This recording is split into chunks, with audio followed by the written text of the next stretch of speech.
was working with nurses going overseas, and then we had Bihar saying, oh, we don't have any nurses, and why are they all going overseas? And you tell the nurses in Kerala, and they say there's a government job in the country. Why are we going overseas? So there's just a mismatch happening there. And if that could actually be plugged, we would really be in a bit of a better situation, really. At least giving opportunities to migrants, which is really the core of what we should be doing, would start to happen if we linked up better.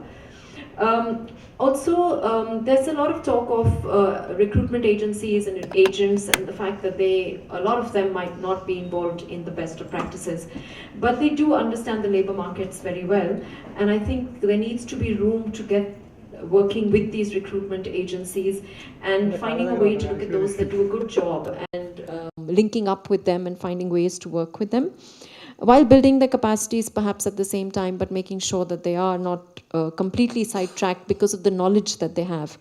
And then, of course, the usual facilitating legal migration, helping to simplify the clearance processes rather than complicate them.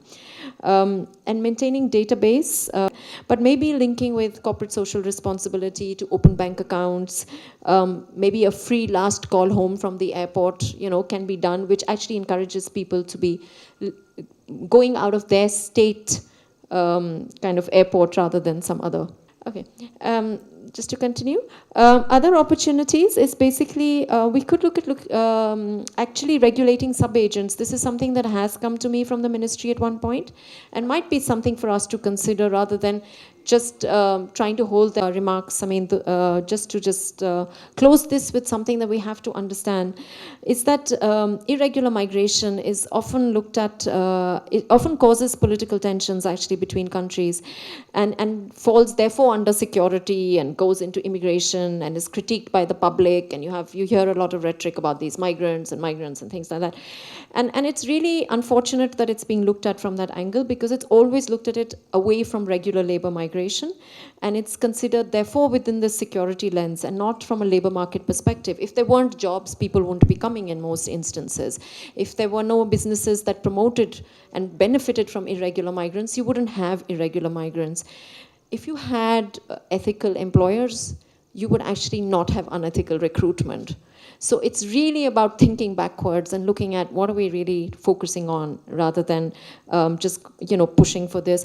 And then just to close with saying that we've seen a lot of border control, we've seen a lot of security and police action, but it hasn't proven to curb flows of migrants across borders.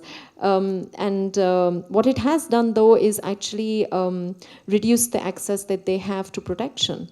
So it's really worked on the flip side in many cases, and it's created very, very sophisticated migration and trafficking cartels and rings and things like that. It hasn't really done much for the migrant. So just to close it with that, so that we keep that in mind when we talk about migration and the movement of people. Thank you.